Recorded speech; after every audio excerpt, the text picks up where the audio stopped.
어디? 수특으로는 189쪽이네. 수특의 189쪽. 그 다음에 간세계는 40쪽에 해당되는 거네. 뭐가 나왔냐면 겨울나들이가 나왔어요. 겨울나들이. 그거와 이제 연계되는 거고, 6, 9월의 패턴을 봤을 때 현대소설만큼은 어떻게 써요? 그 작품이 나오는 게 아니라 박안서가 쓴 다른 작품이나 또는 주제에 일치하는 거 있죠. 우리도 이제 거기에 초점을 맞춰볼게. 정규 시간에는 겨울 나들이 하면서 얘가 여행을 통해서 어떻게 해서 자신의 어떤 정체성을 잡아가잖아. 그래서 내용적으로 유사한 걸 뭐 했었냐면 무진이라는 안개 도시를 가잖아. 얘는 원래 전무로 도시에서 제약해서 전무가 되려는데 아내가 어디야 거기 갔다 오라고 하죠. 그거 뭐 했어? 그죠. 무진기행 있었죠. 그거 한번 정규 수업에서 했었고. 자, 요번에는 여기에 지금 뭐가 실렸냐? 박안서의 환각의 나비를 한번 해볼게요. 자, 요거는 지금 박안서 작품 중에서 환각의 나비를 한번 해볼 거고요. 요 환각의 나비는 결론적으로 얘기하면 요게 누군데? 요게 바로 뭐냐면 엄마입니다. 엄마는 치매에 걸려요. 아주 건강했었는데 아주 억척스럽고요. 아주 생명력 강했어요. 근데 엄마가 치매를 걸리면서 이제 슬슬 어떻게 써요? 정신줄을 놓기 시작하는 거야. 그러면서 어떻게 할까 라고 했는데 엄마가 다시 예전의 모습으로 돌아간 듯한 게 보여요. 치매이긴 하지만 자신이 이 삶을 주체적으로 사는 모습이 보여요. 요 환각의 나비가 바로 뭐였냐면 바로 어머니의 치매 걸린이라고 써야겠다. 치매 걸린 어머니의 모습입니다. 어머니. 이 치매 걸린 어머니인데 이 어머니가 무척 자유롭고 그 다음에 엄청 행복해합니다. 치매 걸려서는요, 아들 집에 데려다라 해서 아들 집에 데려다 주면 그거 싫다고 또 뛰쳐나오고 그래서 나는 여자야. 나와 함께 항상 엄마가 억척스레 살아왔거든요. 우리 집에 와서는 또 아들 집 간다고 왔다 갔다 맨날 있거든요. 그러니까 어디에서 정착하지 못했는데, 여기 어디에 가냐면, 천계사 포교원이라는 거기에 가요. 그래서 스님이랑 노는데 너무 행복한 거야. 자, 여기는 아주 행복하고 자유로운 모습을 보입니다. 자유로운 모습을 보일 거거든요. 요게 누구였냐면 엄마였어요. 엄마.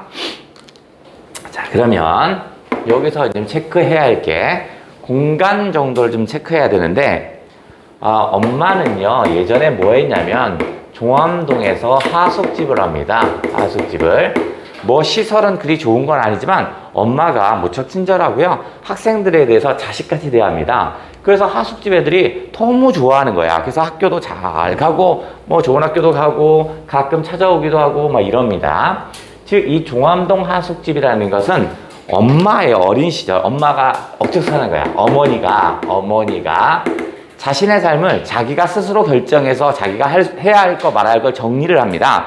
즉 어머니가 주체적으로 활동했던 공간입니다. 주체적으로 활동했던 공간입니다. 활동했던 공간. 그러니까 엄마 스스로 결정하고 엄마가 스스로 결정하다 보니까 엄마가 행복해하는 그런 공간이 여기였다면 결론에는요 요거와 똑같은 공간이 엄마가 발견합니다. 이 집 저 집 떠돌다가 엄마가 우연히 집을 가다가요 이 종암동 하숙집이랑 너무 똑같은 상태를 찾아요. 거기가 어디냐면 아까도 얘기했지만 천계사 절입니다. 절 포교원입니다. 이것이 이단이냐 아니냐 이걸 따질 건 없고요. 어쨌든 절 비슷한 그런 곳에서 엄마가 발견이 됩니다. 근데 여기서 엄마는 치매에 걸렸지만 자기 딸도 아닌 스님, 여승을 자기 딸처럼 대해요. 마치 나를 대하는 것처럼 합니다. 야, 아욱을 하려면 아욱 꼭지는 이렇게 따야 할 거 아니야? 아유, 다 큰 여자애가 이것도 못해. 나한테 막 나무라는 듯이 이 스님 여승한테 똑같이 합니다. 여승은 처음에 거부하다가요 이제 엄마의 정을 느끼기 시작합니다. 그래서 같이 지내는 거야. 이 상태야. 그걸 내가 봅니다. 자, 여기는 포견에서는 마금이라는 애가 있어요. 어머니가 마금이라는 애인데 얘는 엄마의 사랑을 받지 못합니다. 엄마는 늘 마금이를요 막 계속 착취하고 시키고 막 이래요.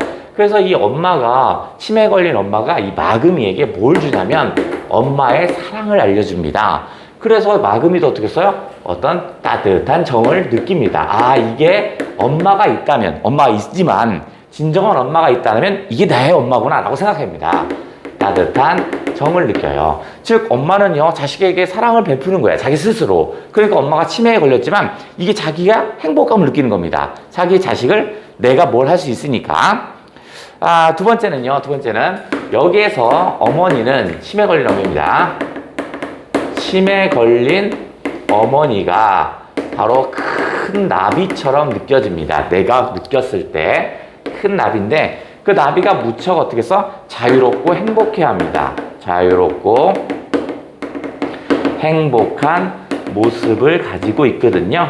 그러니까 이 큰 나비도 엄마를 지칭하는 말이고, 그 천계사 포교원에서 지내고 있는 엄마는 행복한 겁니다.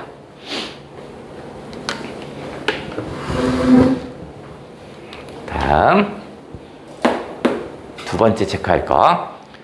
이 소설에서는 공간이 몇 개가 좀 나옵니다. 요거는 이 환각의 나비는 작년 EBS에서 나왔어요. 그래서 우리가 한번 배운 적 있어요. 공간을 좀 나열할 필요가 있는데, 큰딸인 영주의 집입니다. 영주의 집이 좀 나올 거고, 여기 영주는 어떤 애냐면 종암동 하숙집에서 엄마와 함께 열심히 억척스럽게 살아갑니다. 그래서 엄마가 뭐 밥도 하고 뭐 하면 그 밑에서 도와준 게 영주야. 때로는 엄마와 영주는 때로는 친구고요, 때로는 동지고요. 이렇게 서로 간에 의지하면서 살아갑니다. 그러면서 동생들을 키워내고, 그 하숙집에서 밥한 걸로 뭐 돈을 벌어서 동생들 키워서 대학 보내고 이렇게 잘 커요. 근데 엄마는 옛날 사람이야. 옛날 사람이다 보니까 엄마는 어떤 거냐면, 이제 나이 먹고 은퇴하고 종암동 하숙집을 처리하고, 그 다음에 자식들 어떻게 해서 이제 시집 장가 가니까 어떤 생활을 하냐면, 엄마는 남아 선호사성을 가지고 있어요. 그래서 자기를 데리고 있을 사람은 누구? 그래도 내 아들이 데리고 있어야지, 이 얘기야. 근데 나는 실망이 큽니다. 때로는 나에게는 동지처럼 살았고 친구처럼 같이 있었는데, 갑자기 의지할 사람은 아들이라는 거야. 생전 아들 찾지도 않더니 갑자기 치매 걸리더니 아들을 찾기 시작하네? 그래서 실망감도 있지만, 이 영주는 엄마를 좋아해요. 그래서 엄마를 모시고 싶은데 얘도 눈치가 보입니다. 왜냐면 외부 사람들 시선이, 저 아들이 있는데 왜 딸이 엄마를 데리고 있지? 저 아들 좀 이상한 애 아니야? 이렇게 생각할까봐, 그냥 이상할까봐 그 아들 집에 보내긴 하는데 항상 걱정이야. 그래서 엄마를 아들 집에 보내는데 아들은 받지 않으려고 그러지, 그제? 근데 아들도 큰아들이니까, 자기가 장남이니까 어쩔 수 없이 받는 거야. 근데 이 며느리가 자꾸 이 치매에 걸려서 자꾸 집 나가니까 며느리가 어떤 일을 하냐면, 찾기 어렵잖아. 그래서 시어머니는 무슨 옷을 입히냐면 거의 고쟁이 바지에 거의 속옷만 입혀놓습니다. 그럼 엄마 저기서 시어머니가 바깥에 나가면 어떻게 해요? 속옷 입고 나가는 할머니가 나갈 거 아니야. 그러니까 누구 눈에 띌 거 아니냐. 할머니가 속옷만 입고 나가니까. 그럼 경찰서에 신고 가면 금방 찾거든요. 그런 삶을 사는 거야. 그러니까 영주인 나의 입장에선 이렇게까지 엄마를 이렇게 학대하는 게 느낌이 오니까 자기가 데려가려고 합니다. 그래서 데려 모셔와요. 그러면 또 며칠 있다가 나 아들 집에 갈 거야 하고 또 집을 나가고, 이러다가 결국은 엄마가 실종됩니다. 자, 일단 영주의 집이 있고요. 영주의 집은 처음에는 영주의 집에서 엄마가 영주의 자식들을 키웁니다. 그래서 여기는 어머니가 손자를 키우는 공간입니다. 손자를 키우는 공간이었어요. 그래서 엄마가 손자를 키워주니까 이제 시간적 여유가 생기죠. 그래서 내가 이제 대학에 강사로 나가기도 하고 나의 외부 활동이 지금 생긴 거야. 그러니까 서로 간에 의지하고 새로운 친구고 동지였던 거야. 근데 문제는, 여기까지는 괜찮은데 문제는 엄마가 치매에 걸립니다. 그러면서 엄마는 어떻게 해서 정신을 놓다 보니까 이게 손주인지 또는 영주 내 딸의 집인지 헷갈리기 시작하는 거야. 그래서 엄마가 치매로 장소를 상실합니다. 장소를 상실해요. 그 얘기 뭐냐면 이곳이 뭐 하는 곳인지를 잘 몰라요. 그러니까 예전에는 자기 스스로 할 수 있는 게 있어서 손자를 돌봐야지 내 일이야. 왜냐면 내 친구이자 동료인 내 딸의 자식이니까 이렇게 생각했거든요. 근데 치매가 걸리니까 그거 없는 거야. 주체적으로 뭘 할 수 있는 게 아무것도 없고요. 사람들이 치매 걸리니까 어떻게 해요? 영주가 당장 애들 신경 쓰지 말고 그냥 편히 쉬어 이런 거. 아들 집에 가도 엄마가 치매 걸리니까 아무것도 하지 마 그냥 앉아 있어 뭐 이런 거야. 스스로 할 수 있는 게 아무것도 없어요. 그러니 이 사람은 어디로 가고 있어? 자꾸 바깥으로 누구한테 가냐면 영탁이의 집입니다. 네가 왜 거기서 나와? 영탁의 집은 얘가 큰아들입니다. 큰아들. 중간에 공간 2개 있어요. 자, 큰아들인데, 큰아들의 집인데, 여기도 역시 마찬가지로 뭐야? 어머니가 치매로 장소를 상실합니다. 즉, 아무것도 할 수 없다는 의미야. 아들 집을 기억하지 못한다는 게 아니라, 아무것도 할 수 없는 거야. 거기 가서 내가 해야 할 일이 없는 거야. 나의 큰아들이 있으니까 내 아들을 위해서 뭘 해야지? 이렇게 할 수 있는 게 아무것도 없어. 그냥 앉아 있어야 돼요. 여기도 역시 마찬가지로 치매로 장소를 상실합니다. 그래서 때로는 어디서 발견되냐면 3번째 장소 바로 의왕터널에서 발견됩니다. 의왕터널. 즉 영주의 집에서 영탁의 집으로 가려면 의왕터널을 지나가야 되거든요. 근데 엄마가 맨발로 걸어갑니다. 그래서 영주가 막 울기도 합니다. 왜냐면 엄마가 신발도 없이 갑니다. 뭐냐면 아들을 찾겠다는 심정으로 막 간 거야. 발 까지고 막 이러니까 너무 슬프겠죠? 그래서 영주가 영탁의 집에 보냈는데 영탁의 집에서는 어떻게 해서 엄마 속옷만 입혀놓고 밖에 나가면 금방 찾아오고 뭐 이런 걸 하니까 다시 데려오는 거야. 자, 그러면 이 의왕터널이 상징하는 건 뭐였냐면 아들의 집을 상징합니다. 여기는 아들의 집을 상징한다고 보시면 될 것 같아요. 그 다음에 이 아들의 집을 상징해서 맨발로 그렇게 가는 건 바로 뭐야? 어머니의 남아선호사상. 남아선호사상 뭐 이런 거. 그죠? 즉 부모는 큰아들이 모셔야 한다. 장자가 모셔야 한다. 이런 생각을 하는 거야. 자, 그런데 영주의 집에 있다가 아들 집에 갈 거야. 영탁의 집에 있다가 네 누나 집에 갈 거야. 자꾸 왔다 갔다 하거든요. 그러니까 여기도 정착 못해. 여기도 못해. 그러니까 엄마가 선택한 거 뭐냐면 여기저기에서 중간 지역. 바로 뭐냐면 과천입니다. 과천. 여기는 엄마가 아무래도 상상에는 중립적 공간이 아닐까라고 얘기를 합니다. 중립적인 공간. 자, 엄마는 실종이 됐고요. 결국 어디서 발견되냐면 과천 즈음의 천계사 포교원이라는 곳에서 엄마는 발견되는 거야. 다음 3번째입니다. 엄마가 천계사 포교원에, 그러니까 예를 들어서 영주의 집에서 이제 집 나와서 걸어가다가 의왕터널 쪽으로 걸어가다가 과천을 거칠 때 그때 종암동 하숙집과 너무 유사한 집을 발견한 거야. 그게 엄마는 어디라고 생각해? 천계사 포교원이 아니라 종암동 하숙집이라 생각한 거야. 그래서 거기에 앉아서요, 갑자기 누구를 만나냐면 마금이라는 여자애가 나와요. 그래서 이 소설에선 마금이가 또 중요 역할을 하니까 얘를 체크를 한번 해볼게. 자, 3번째인데 마금이를 체크할 거야. 자, 첫 번째입니다. 자, 마금이는요, 어린 시절에 여자입니다. 여자야. 동네에는 주변에 있는 승려가 마금이를 겁탈합니다. 얘를 겁탈해요. 그러니까 이렇게 짙게 그냥 쓸까? 이렇게 쓸까? 자, 컵이 아니죠. 겁탈을 합니다.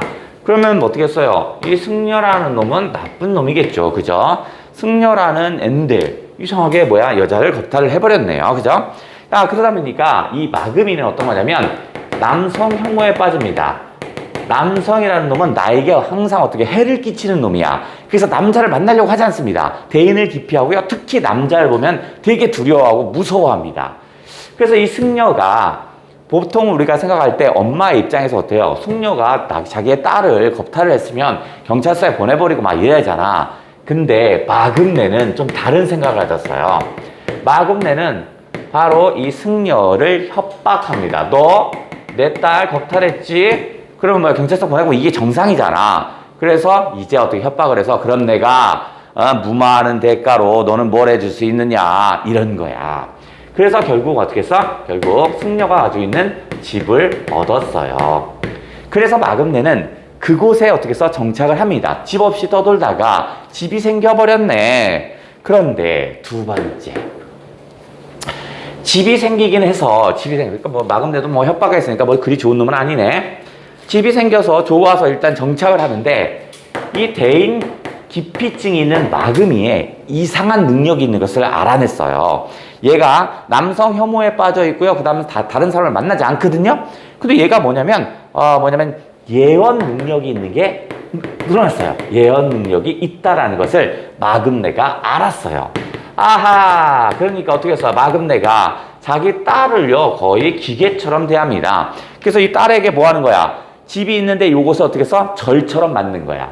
그게 천교서 포교원이야. 마치 절처럼 만들어서, 뭐라고 할까? 아직 절의 단계는 아니고 뭐라고 해야 돼?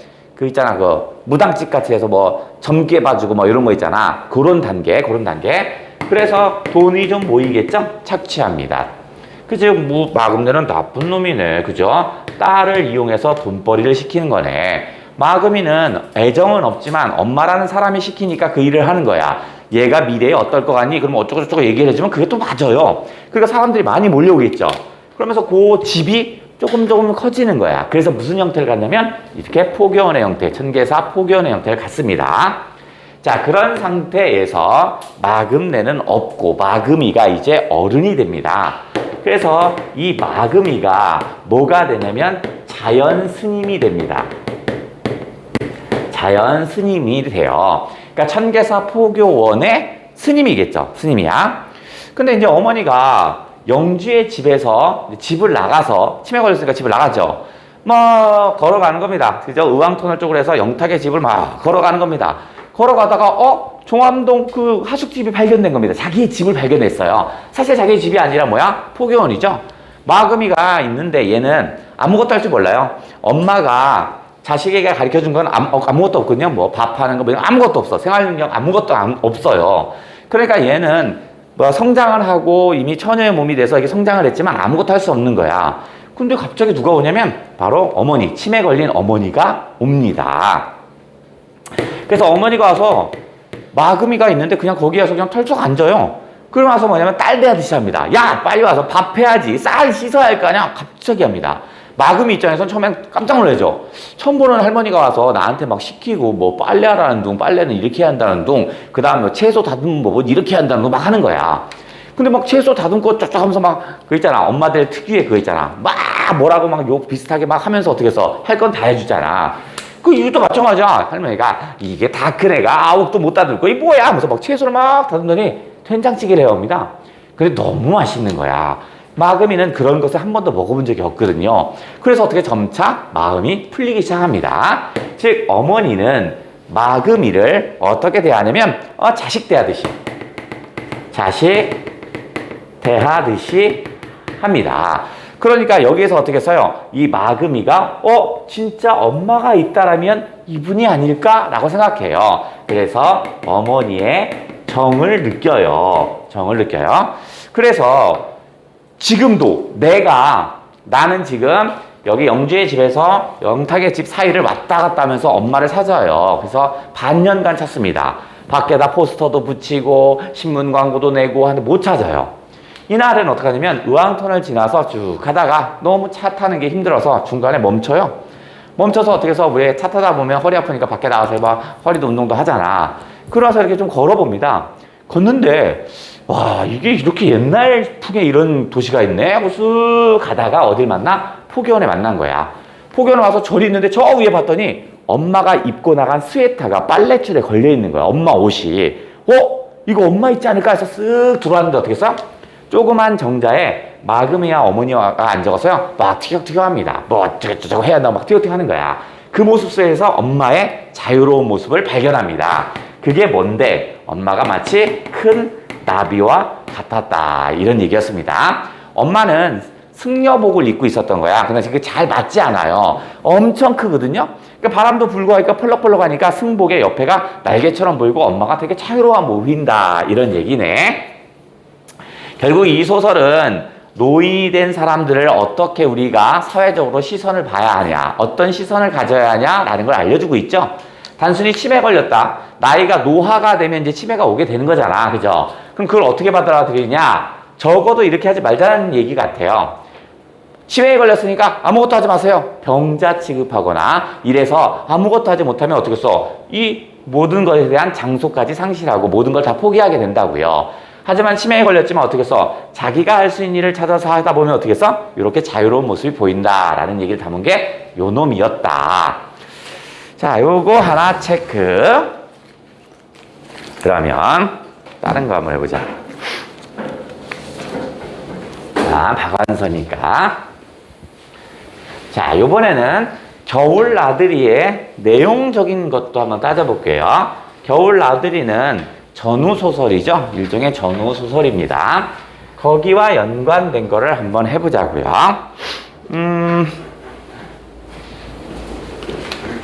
뭘 할까? 박완서니까 박완서 작품에 뭐가 좀 실리겠지? 자, 이거는 누가 나올 거냐면 오키도라는 애가 나옵니다. 오키도야.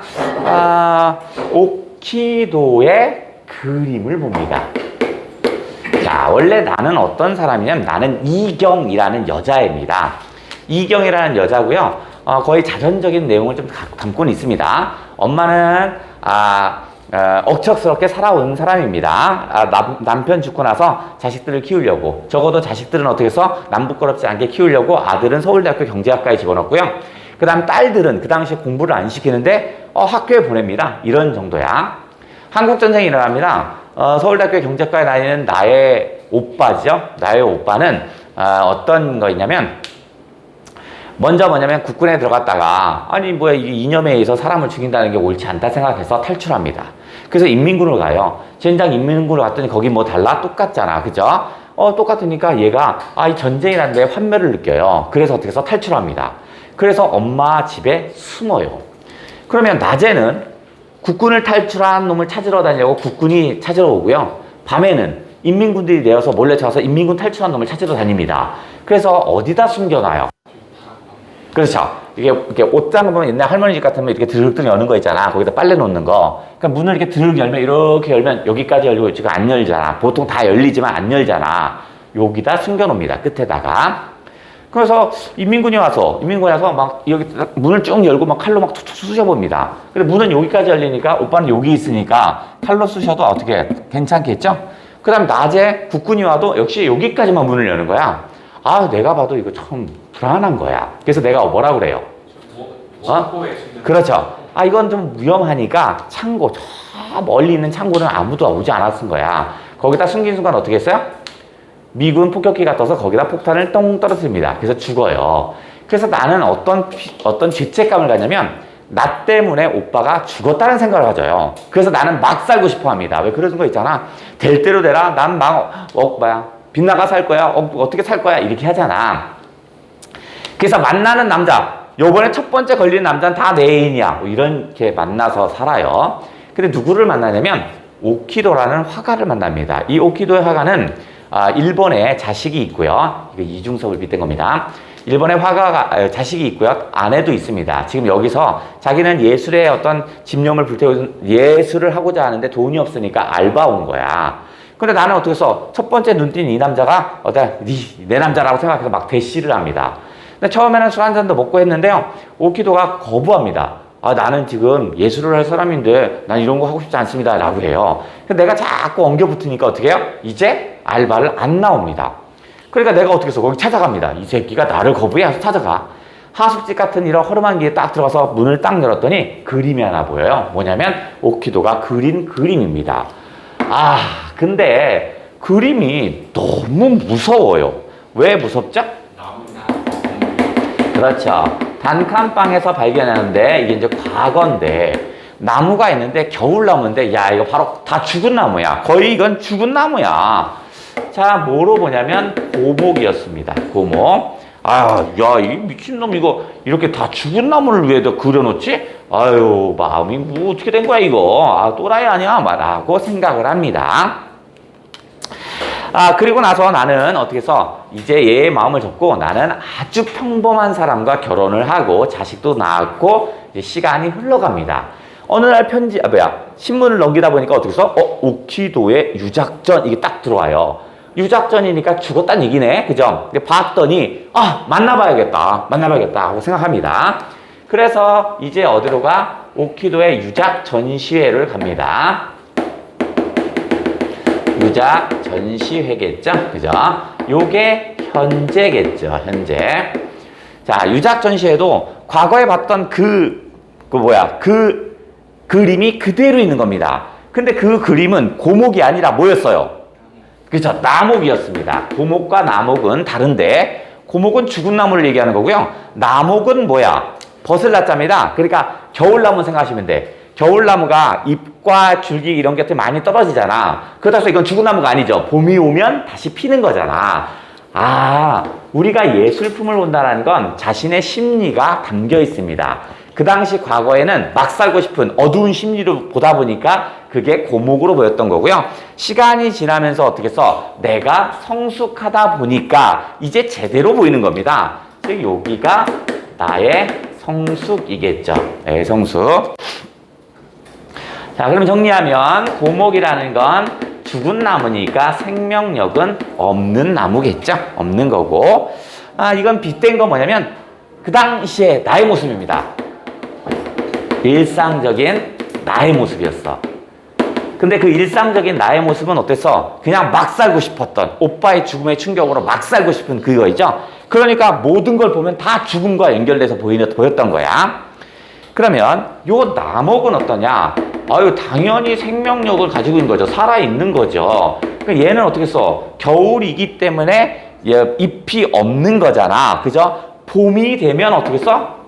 잎이 생기는 거죠. 봄을 기다리고 있었습니다. 기다리는 생명력을 가지고 있는데, 요건 뭐와 같냐면, 저게 일상적인 나의 모습이라면 요것은 뭐야? 요거는 오키도의 예술론입니다. 지금은 내가 알바하고 뭐 이런 거 있지만 내 예술적인 꿈은 언젠가는 언젠가는 이룰 거야, 뭐 이런 거겠죠? 그러니까 여기는 오키도의 예술론입니다. 예술에 대한 집념, 뭐 이렇게 보시면 되겠죠. 충격을 받습니다. 그래서 내가 바깥으로 뛰쳐나옵니다. 그죠? 아, 내가 왜 그렇게 그때를 몰랐을까 막 생각해요. 그런데 무엇을 보냐면, 거리가 있는 어린 나무, 이렇게. 자, 여기가 이제 어린 나무가 있어요. 자, 요게 이제 어린 나무가 있는데, 얘도 어린 나무겠죠? 어린 나무인데, 요 둘 사이의 거리를 좁히지 못합니다.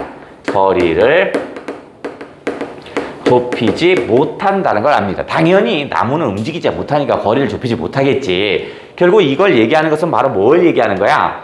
요게 누구? 오키도고요. 오키도고, 오키도의 과거. 요게 뭐야? 과거의 나겠죠? 그러니까 둘 간의 관계가 같이 이루어지지 못했다는 얘기를 알려주는 거고요. 그러면서 뭘 보냐면 여기에 빨간 풍선이 올라갑니다.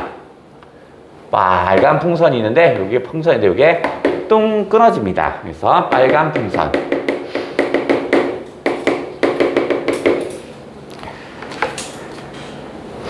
빨간 풍선이 끊어졌대요. 빨간 풍선이 의미하는 건 어떤 젊은 시절의 어떤 나름대로 이상과 꿈 뭐 이런 건데, 나의 삶에선 더 이상 존재하지 않아요, 뭐 이런 얘기를 보여줬던 작품이었군요. 요거의 작품의 제목은 또 뭐예요? 그래서 얘가 나목이었죠. 어디 갔어? 나목. 자, 요거 하나 또 정리.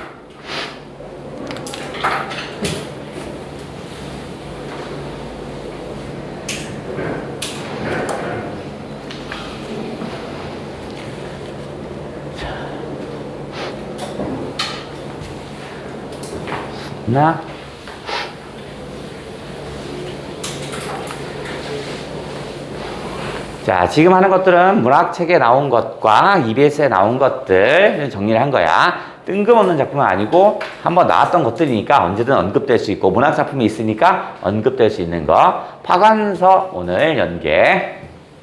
자, 그 다음. 자, 요번에는 다시 또 해볼게요. 오늘 박안서 거지? 당연히 박안서의 거식입니다. 자, 요번에는 누구와 누구의 갈등이 좀 크냐면, 역시 나는 아까 같은 여자입니다. 여자야. 아까 계속 자전적인 겁니다. 그죠? 오빠를 잃은 상태야. 근데 이제 여기서 출발은 어떻게 하냐면 그 죽은 오빠가 자식이 있어요. 아들이 하나 있습니다. 그죠? 근데 아들이 성장을 합니다. 성장을 해요. 근데 나의 입장, 그 다음에 어떻게 써? 나의 엄마의 입장, 그러니까 자식의 입장에서 할머니겠지. 할머니는 자식도 없이, 아빠도 없이 큰 그 손자가, 또는 뭐냐면, 조카가, 그늘 없이 컸으면 좋겠는 거야. 그래서 어떻게 해서 항상 어떻게 써요? 얘를 잘 대해줍니다. 근데 얘 이름이 뭐냐면, 훈이입니다. 훈이. 자, 훈이야, 훈이. 그런데 나는 이 훈이와, 성장하는 훈이와 계속 갈등을 합니다. 갈등을 해요. 자, 이 소설 속에서는 오빠는 아까 폭격기 맞아서 뻥 이게 아니고 오빠는요, 문과를 다닙니다. 문과를 다녀서 뭐 하냐면, 이제 문과를 다니다 보니까 어떤 사회적인 이슈라든가 시사 이런 것들이 있겠죠? 그러면서 나라의 부정적인 것을 캐치를 해요. 그래서 어떻게 해서 저항을 하다 결국 죽게 됩니다. 그렇다면, 이 이념에 희생을 당한 이런 정도로 생각하시면 됩니다. 이념에 희생된 거야. 그러니까 이 훈이가 갑자기 고등학교에 올라갔는데 뭘 하자고 하냐면 고모 나는 문과 갈래요 라고 해요. 안돼 문과 절대 안돼. 문과 가면 돈도 못 벌고 무조건 실업자야. 가면 안돼 라고 합니다. 그래서 뭐해? 얘는 나는 이과를 가라고 계속 하지요. 자, 첫 번째 갈등입니다. 첫 번째 갈등. 여기 갈등이야. 1번 갈등. 자, 문과를 선택할 거냐, 이과를 선택할 거냐라고 해요. 나는 뭘 하냐면 문과를 선택하지 말라고 합니다. 문과를 선택하지 말라고 하는 것은 얘는 돈벌이가 되지 않아. 돈벌이가 되지 않아. 즉, 경제적으로 어떻게 써요? 무척 못 벌거든요. 이게 표면적 이유입니다. 하지만 이건 표면적 이유고요. 내가 정작 문과를 가지 말라는 이유는 뭐 때문이냐면 오빠가 뭐 했어요? 죽은 오빠가 문과였거든요. 그래서 이 문과라는 것은 어떻게 써요? 데모를 할 수 있는 이런 게 있죠? 그러니까 오빠의 죽음과 연관시켜요. 오빠의 죽음과 연결을 시킵니다. 즉, 오빠는 만약에 사회적인 문제에 관심이 없었고, 그 다음에 데모를 하지 않았다면 이념이 빠지지 않았을 거고, 그러면 그냥 정상적으로 회사 다니면서 살면 되는 거 아니야? 즉, 바로 데모를 할 수 있어요. 그러니까 데모를 할 수 없게 만들려고 문과에 보내지 않고 싶은 겁니다. 자, 그러면 이과라는 것은 바로 뭐였어? 바로 돈벌이가 되죠. 여기가 데모를 할 수 있는 곳이고요. 경제적으로 날 좀 벌 수 있죠. 하지만 이쪽에서 봤을 땐 얘는 이과 애들은 데모를 하지 않거든요. 그러니까 어떻게 써? 여기 가야 돼. 그래야 너가 어떻게 써? 잘 살 수 있죠. 나의 심정은 어떡하냐면, 한국전쟁이 일어났어? 이념의 대립이 일어났어? 그래, 이 나라에서 한국전쟁이 일어났지? 일어났다고? 그래서 내 오빠를 죽였어? 내 조카 잘 크는 거 한번 봐라. 내가 반드시 보복할 거야. 이렇게 생각하는 겁니다. 자신의 입장에서는요, 한국전쟁이 일어나는데 그 이념의 대립을 내가 어떻게 보복할 수 있는 게 없잖아. 내가 북한에 가서 쳐들어가서 김일성을 죽이고 이러냐? 불가능하잖아. 그러니까 이런 시대적 아픔, 이 아픔 속에서 잘 사는 내 조카 봐라. 내가 반드시 보복할 거야. 이런 거야. 그러니까 떵떵거리고 아주 편안하게 잘 사는 길은 뭐냐면 이과라고 생각해서 나는 이과에 가야 한다고 생각합니다. 그래서 훈이는 고모가 나를 계속 키워줬고 그늘 없이 키우려고 노력하고 하니까 고모의 말을 따라갑니다. 그래서 이과에 들어가요. 이과에 들어갔더니 얘는 천성이 문과가 좋아서 왔는데 이과에 가니 젠장 수학이 돼야 말이지. 그러니까 어떻게 해서 점수가 잘 나올 리가 없죠. 그래서 어디 가냐면 먼 지방대에 토목공학과에 들어갑니다. 그것도 3수 정도 해서 들어가요. 그러니까 얘 체질이 아닌 거야. 근데 고모가 하라니 그러니까 하긴 했습니다. 자, 두 번째, 늘 취직이 되지 않았어요. 그런데 이제 해외 취업 문제, 이거 갖고 또 갈등을 합니다. 갑자기 훈이가 해외 취업을 하겠다는 겁니다. 그래서 지금 여기선 지금 직장이 잘 안 되니까 해외 취업을 하겠다. 그랬더니 내가 반대합니다. 안 돼. 해외 취업 안 돼. 왜냐면 내가 누군가에게 보복을 한다는 건 보여주고 싶은 사람은 누구한테 보여주고 싶으냐면 이 대한민국, 이곳에 보여주고 싶은 거야. 이 대한민국에서 전쟁이 일어나서 내 오빠를 죽었어? 내가 이 대한민국에서 떳떳하게 잘 사는 모습을 보여주마. 이거거든요. 근데 이 조카가 저 사우디 같은 거기에 가서 잘 산다고 쳐요. 그럼 누가 봐줘? 없잖아. 그러니까 이 땅에서 잘 사는 모습을 보여주고 싶은 거야. 그죠? 이 땅에서 잘 사는 거. 이 땅에서 잘 사는 모습을 기대합니다. 그래야 이 땅에서 잘 살아야 나름대로 정신적인 상처를 극복할 수 있는 거죠. 정신적 상처를 치유할 수 있다고 생각하는 겁니다. 봐라! 내 조카 이렇게 잘 사는 거 봤지? 니들이 아무리 그래봐야 소용없어! 얼마나 잘 살아! 이렇게 나름대로 정신적인 상처를 치유하고 싶은 거야.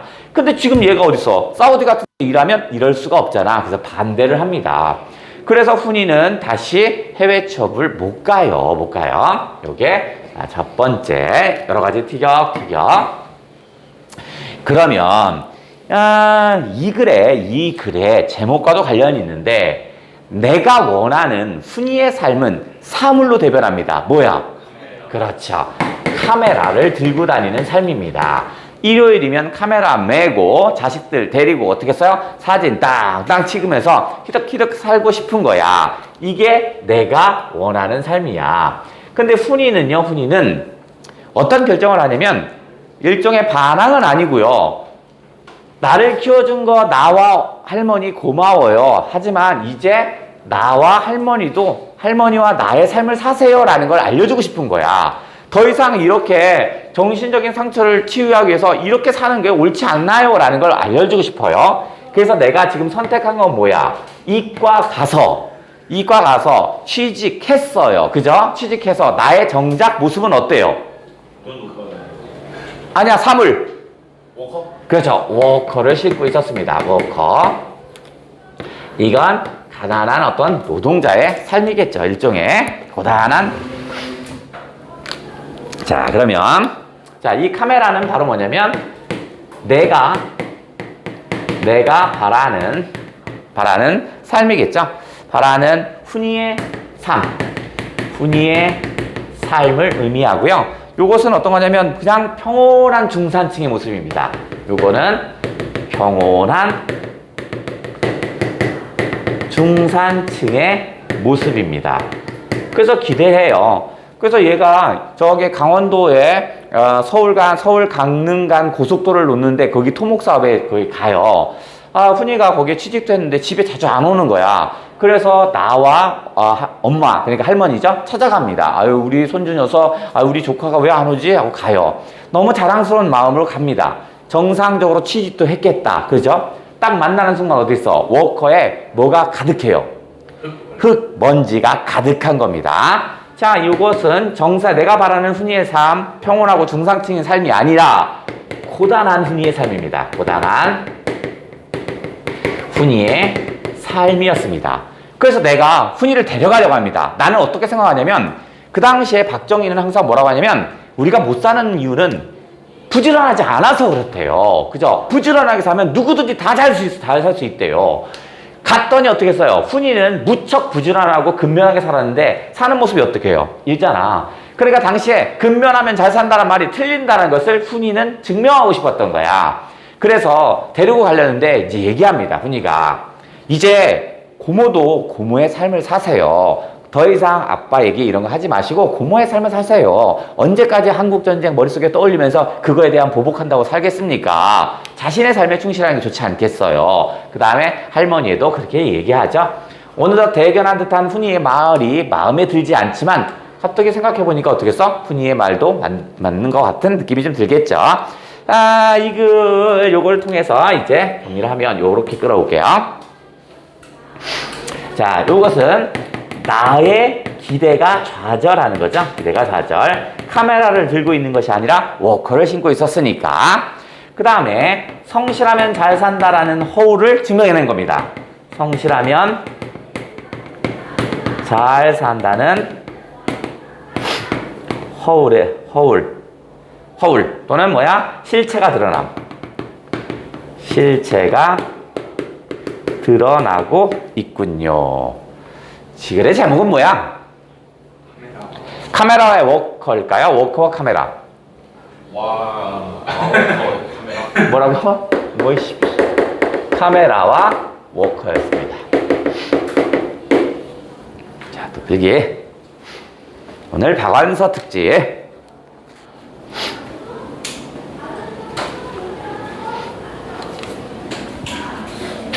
문 지워야겠구나.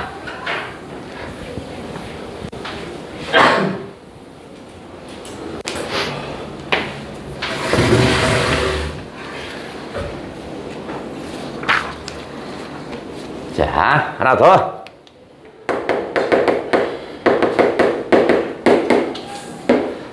자, 박완서는 여자야, 박완서. 그래서 그런지도 모르겠지만, 박완서는요, 여성의 어떤 그 가부장적 의식에서 살아가는 희생당하는 여성의 모습을 많이 그리기도 했어요. 그죠? 2002년에 돌아가셨고, 지금은 박완서의 딸도 소설가입니다. 아직은 국어시험에 나올 정도는 아닙니다. 그 정도는 아니지만 소설가입니다. 이제 여러분이 아마 커서 성장하고 그 다음에 2세들이 자식들이 생긴다면 걔네들이 이제 공부하겠지 않을까. 우와, 유명한 박 이름이 뭐예요? 몰라요. 그때 여러분의 후세들이 그 시험 준비를 할 때 나는 어디 있을까? 탁죠? 이 세상에 있을까? 자, 탁지 개새끼야. 자, 어디로 찾아온다는 거야? 의미가 뭐야? 이씨, 저런 나쁜 새끼. 됐고. 자, 이번에는 전반부와 후반부를 좀 나눠볼까? 전반부와 후반부로 나눠 좀 볼게요. 전반부는 좀 액자식 구성인데, 나의 친구가 있습니다. 나의 친구가 있어요. 나의 친구는 뭘 갖고 있냐면, 남아선호 사상을 갖고 있습니다. 남아선호 사상을 가지고 있는데, 나의 친구가 나를 찾아옵니다. 갑자기 나를 찾아와요. 그러더니, 갈 데가 있어 하고 데려갑니다. 어디로 데려가? 산부인과로 데려갑니다. 산부인과 들어가는데 나의 친구의 며느리입니다. 그러니까 나의 친구의 며느리가 이제 아기를 낳았어요. 그럼 아기를 낳았으면 행복하고 축복받아야 되는데 여기 나의 친구가 여기 있고 내가 옆에 있으면 이 며느리는 이렇게 뭐를 투어서 그냥 계속 입을 뒤집어 쓰고 울고만 있는 겁니다. 그래서 왜 그럴까 했더니 침실이 있으면 옆에도 6인실이거든요. 옆에 다른 사람도 있을 거 아니야. 다른 사람 아들 낳았다고 해서 막 축하하고 막 박수치고 막 난리 칩니다. 그럼 행복하는데 이 집만 어떻게 써? 이렇게 누워서 모로 누워있고요. 울고 있고요. 뒤에 나의 친구가 얘가 내 며느리야. 이런 얘기 합니다. 그 옆에는 며느리의 엄마, 친정엄마가 아유 죄송합니다. 얘가 아직 젊으니까요. 죄송합니다. 이런 얘기 합니다. 왜 그러냐면 딸을 낳은 게 죄가 되는 거야. 그런데 문제는 나를 왜 데리고 왔냐 말이야. 나는 왜 데리고 왔냐? 나는 왜 데리고 온 것 같아요? 자랑하려고. 뭘 자랑해, 임마. 그죠? 자, 나의 친구의 며느리와 그 다음에 친정 어머니 있죠? 친정 어머니는 모두 다 뭐 하고 있냐면 미안해야 합니다. 미안해요. 딸을 낳아서 미안해요. 이런 식이야. 그 다음에 친정 어머니는 내 딸이 아직 젊으니까 아직 기회가 있어요. 이런 투로 얘기를 합니다. 나는 왜 데리고 왔냐? 의도가 있습니다. 나는 어떤 사람이냐면 자식을 낳았는데 총 5명입니다. 딸, 아들. 그죠? 그러니까 이 나의 친구는 얘가 어떻게 써? 마치 수업 교부제 같은, 교과서 같은 거야. 딸을 넷을 낳아도 아들을 낳아야 한다. 바로 얘가 증거다. 이런 얘기를 하고 싶은 거야. 그러니까 내가 이 모습을 보면서, 이거 완전 나쁜 새끼네. 이거 개새끼일세. 하고 하죠? 그죠? 그래서 얘가, 혐오를 합니다. 그렇게 살면 안 되지. 그게 뭐야. 이 미친 인간아. 이거죠? 얘는 4녀 1남을 가지고 있으니까 본보기를 보여주고 싶은 겁니다. 의도가 있었던 겁니다. 그리고 나서 이제 스르르 넘어갑니다. 후반부 이제 나의 이야기가 나오겠죠.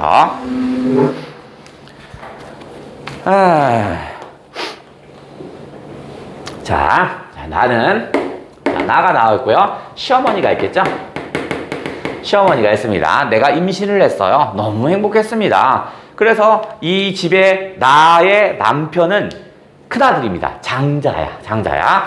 저 임신을 했으니까 뭐 난리가 나겠죠? 그래서 시어머니가 어떻게 하냐면, 아가 임신했구나, 축하한다 하면서 뭐 하냐면, 할머니가, 시어머니가 돈을 꾸적꾸적 꺼내서요, 사람한테 시킵니다. 이거, 저기 시장 가서 표주박 좀 사오세요. 라고 합니다. 표주박 생긴 거 보면, 이렇게, 어떻게 생겼어요? 그림이? 이상하게 그렸다? 이렇게 생겼잖아. 요렇게. 야, 이씨, 어제부터 니네 왜 그래? 그래서 여기를 반을 땅 타는 거야. 이상하다, 이거. 반을 타는 거야. 그러면, 야. 반을 타면 이렇게 생기잖아. 그죠? 그 다음에 그럼 두 개가 생기잖아. 그러면 요거를 어떻게 해서 거기를 안을 속을 꺼내고, 그 다음에 닦아요. 그래서 잘 말려놓습니다. 근데 옛날 사람들은 이걸 뭐라고 하냐면, 뭐라고 해? 해산바가지라고 합니다. 왜 옛날 사람이 이렇게 했냐면, 이 표주박 아내가 살균 작용이 있대요, 실제로. 그래서 거기다가 미역국 같은 거 이렇게 넣으면 미역국에 있는 어떤 나쁜 그 균들을 잡아먹는데요. 그러니까 우리 선조들은 참 대단하죠. 그걸 어떻게 알았는가? 살균 효과가 있대. 그래서 이거 시어머니의 나중에 경건한 의식입니다. 왜냐면 손자가 생기면 여기서 표주박에다가 고생한 며느리에게 먹이고 할 거야. 요게 일종한 경건한 의식입니다. 나는 대접받는 것 같아서 너무 기분이 좋아요. 내가 아기를 출산한다니까 시어머니가 직접 밥도 해주고 막 미역국도 끓여주고 대접받는 느낌이잖아. 그 다음에 시어머니가 뭐라고 했냐면 표주박에서 세상에서 제일 좋은 걸 사오라고 했거든요. 너무 좋아요. 딸이야. 그러니까 시어머니가 뭐 어떻게 딸이냐? 다음에 열심히 할 수 있지? 이런 말도 안 해요. 그냥 경건하게 그냥 뭐 해서 그냥 밥을 줍니다. 나는 나름대로 기쁘게 먹어요. 왜냐면 난 젊잖아. 또 낳을 수 있잖아. 그러니까 어떻게 해서 젊으니까 먹어요. 그 다음에 두 번째 했어요. 또 임신을 했어요. 또 시어머니가 어떻게 해서 그 표주박 있죠? 그걸 잘 말려놔요. 그 다음에 다시 거기다가 밥을 해줘야지요. 근데 문제는 뭐냐면 또 딸입니다. 둘째가 딸이야. 근데 시어머니는 아무 내색을 하지 않습니다. 그냥 그대로 어떻게 해서 해요. 왜냐면 시어머니 입장에선 손주가 딸이었던 아들이었던 다 내 손주잖아. 그러니까 똑같은 생명체니까 뭐 싫어하고 좋아할 필요가 없는 거야. 근데 나는 오히려 남아선호사인 거야. 그래서 슬쩍 아쉬웠어요. 아들이었으면 좋았을 텐데 슬쩍 아쉬운데 시어머니는 아무 생각도 없습니다. 그냥 계속 똑같이 합니다. 그래서 나는 위로합니다. 아직 젊어. 한 번 더 할 수 있어. 뭐 이런 생각합니다. 또 나와요. 또 딸입니다. 그러니까 이제는 많이 서운해집니다. 근데 시어머니는 아무렇지도 않아요. 다시 또 열심히 노력을 합니다. 그래서 다시 네 번째 낳았는데 걔가 뭐야? 딸입니다. 그래서 나는 엉엉웁니다. 엄청 울어요. 네 번 낳았는데 다 딸이야. 딸 미쳐버리겠는 거죠. 그래서 막 울어요. 그랬더니 시어머니는 아쉬운 내색을 하지 않아요. 또 똑같이 네 번 연속 경건한 의식을 집행을 하십니다. 그래서 다시 나옵니다. 다시 노력을 합니다. 대단하네요. 자, 출산을 하는데 4녀를 낳고 그 다음에 이제 어떻게 해서 1남이 탈생합니다. 너무 기분이 좋습니다. 왜냐면 드디어 이제 해냈다. 나는 왜냐면 이 집안에 대를 이을 수 있구나라고 너무 좋아합니다. 근데 시어머니는 아무 표정이 없습니다. 왜냐면 시어머니 입장에선 손주가 5명이지 내 딸과 아들 하나가 아니었거든요. 그러니까 똑같습니다. 경건한 의식을 그대로 합니다. 그래서 나는 조금 의아하기도 합니다. 아니 이 집안의 장자고 근데 이 대를 이었는데 왜 기쁘지 않지? 좀 이상하다라고 생각을 하는 거야. 아직까지 시어머니는 생명에 대한 공통적인 생각이죠. 똑같은 손자들입니다. 자, 요 상태에서 이렇게 시어머니와 나는 별 관계, 별 상관이 없는데 이제 고부 갈등도 없어요. 아무것도 없어요. 근데 시어머니가 치매에 걸립니다. 치매에 걸려요.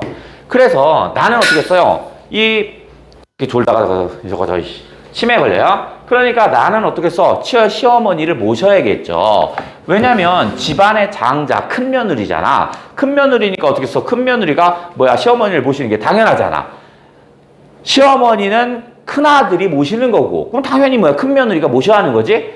안 아프면 모시고 아프면 안 모시고 이거 아니잖아. 그래서 모십니다. 왜냐면 주변 사람 보니까. 왜냐면 주변 사람들이 아들이 있으면 돌아가면서 엄마를 모시고 이런 거 안 돼요. 큰아들이 해야지 어딜 데리고 가? 이런 거야. 그래서 나는 어떻게 하냐면 주변 사람들의 의식도 있으니까 나는 어떻게 해서 아주 효부인 척합니다. 그래서 시어머니가 치매에 걸렸으니까 이제 목욕도 시키고 옷도 갈아입히고 뭐도 해야 되잖아. 시어머니가 치매니까 자꾸 집 나가고 찾으러 다니고 막 해야 하잖아. 나 직장 생활도 있는데 미치겠는 거야. 그래도 어떻게 해서 겉으로는 밖으로는 싫은 내색 하나도 갖고 있는 거야. 사람들이 뭐라고 하냐면 저렇게 효부가 요즘 세상에 어딨어. 정말 대단한 거야. 며느리 참 잘 얻었다. 얘야 너 네 부인 너무 대단하다. 막 자꾸 칭찬을 하는 거야. 근데 나는 사실은 효부가 아닌 거예요. 때로는 시어머니가 가장 뭐 하냐면 목욕한다고 하는데 자꾸 목욕 안 한다고 도망갈 때 미쳐버리겠는 거야. 그런데 효부인 척하고 웃고 해요. 그러니까 겉으로 드러나는 행동과 속마음이 다르니까 이제 마음의 병이 생겨요. 그래서 내가 뭘 먹어? 신경안정제를 먹습니다. 근데 사람들은 내가 신경안정제를 먹는 걸 다 모르죠. 누구만 알아? 내 남편만 압니다. 그래서 결국 효부인 척 한다는 건 바로 뭐야? 위선적인 거죠. 그죠? 위선적이죠. 선한 게 아니야, 사실은. 그래서 남편이 그래 시어머니 그 정도 모셨으면 정말 이 세상에서 다 할 만큼 다 했다라고 생각을 하는 겁니다. 그러니까 남편도 자기 엄마니까 계속 모시고 싶은 마음이 있겠지만 자기가 고생하는 건 아니거든요. 며느리 즉 뭐냐면 자기 부인이 고생을 하니까 이만큼 하면 했다. 그래서 어떻게 하게 되냐면 이제 남편이 어떻게 해요? 남편이 어디지 그거? 요양보호소로 보내자라고 합니다. 보호소로 보내자라고 얘기를 합니다. 그래서 나는 대답은 안 하지만 그냥 눈으로 끄떡끄떡 해줍니다. 그리고 나서 이제 어떻게 해서 이제 요양보호소를 가지요. 남편과 내가 요양보호소를 가요. 근데 남편이 계속 식은땀을 막 흘립니다. 왜냐면 남편도 죄의식이 있는 거죠. 이거 고려시대로 얘기하면 고려장이잖아. 그죠? 엄마가 아프다고 해서 산에다 버리고 휙 똑하는 놈 아니냐. 그러니까 땀을 삐질삐질 흘립니다. 그래서 나의 입장에선 나도 마음이 편하지 않죠. 그래서 너무 더운가? 그래서 그냥 시원하게 정자에 앉아있으면 내가 막걸리를 하나 사올게 라고 얘기해요. 그래서 내가 남편이 땀을 펄펄 흘리는 거야. 그래서 어떻게 하냐면 정자에 앉혀놓고 막걸리 사러 이렇게 갑니다. 근데 정자에 위에 보니까 뭐가 있어요, 정자에. 거기에 표주박이 걸려있는 겁니다. 그래서 하나 지나갔는데, 와, 저 표주박? 우리 시어머니가 봤으면 저거 해산바가지로 만들었을 텐데, 해산바가지? 하면서 어떻게 했어요? 과거에 요 경건한 의식이 떠올라요. 즉, 시어머니는 생명 존중 의식을 가졌습니다. 딸이었던 아들이었던 모두 다 생명이고 내 손주였죠. 그죠? 근데 정작 나는 어떻게 하고 있어요?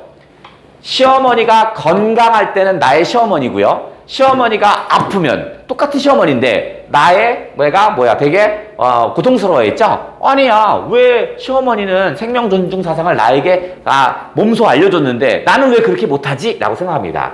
그래서 내가 해산 바가지를 보면서 이제 어떻게 했어? 해산 바가지를 보면서 뭐 하냐면 요양소에 보내지 말자고 합니다. 집으로 가자라고 합니다. 그러니까 어떻게 해서 남편이 어떻게 해서 식은땀이 이제 흐르지 않아요. 식은땀이 더 이상 흐르지 않아요.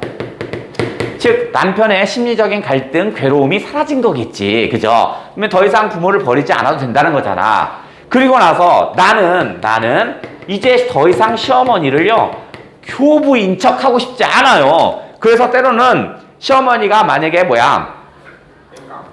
그래 땡깡 부리고요 목욕 안 한다면 막 때리기도 합니다. 뭐 이렇게 때리는 건 아니고요. 빨리 목욕하셔야죠. 합니다. 그게 진심으로 하는 거겠죠. 그리고 나서 어떻게 해서 토닥토닥 안아주고 막 이래요. 즉 진심으로 이제 합니다. 진심으로 대해요. 즉 때리고 싶을 땐 때리고, 때린다는 게 이상한데. 그래서 내가 더 이상 나의 마음에 거짓되게 하진 않습니다. 화가 나면 화가 난다고 얘기를 하고요. 그죠? 그리고 나서 다시 안아주고 막 이런 걸 반복을 해요. 그러다가 내가 보통 직장에 나가면 치매 걸린 시어머니 항상 집에 나가서 찾으러 다니는 일수인데 이 시어머니가 갑자기 어떻게 해서 그 길가 모퉁이에 이렇게 앉아 있습니다. 내가 보이면 막 뛰어갑니다. 뛰어가서 내 손을 잡습니다. 시어머니가 이제 어린 시절, 거의 어린아이처럼, 엄마를 따르는 어린아이처럼 보여요. 그러면서 시어머니 얼굴이 아주 편안하게 보입니다. 편안하게 보여요. 그러다가 몇 년 뒤에 시어머니가 돌아가셨다는 얘기고 진심으로 대하다 보니까 더 이상 신경 안정제는 필요해 안 필요해? 신경 안정제는 필요하지 않다라는 얘기를 담았구나. 이 글의 제목은 뭐야? 그렇죠. 요게 해산바가지였죠. 해산바가지에 해당되었다. 자, 박안서 특집 한번 쭉 훑어봤고, 그러면 우리 간수에게서 내가 지울 동안 한 18에서 한 21 정도 쓱 풀어주셔야겠네.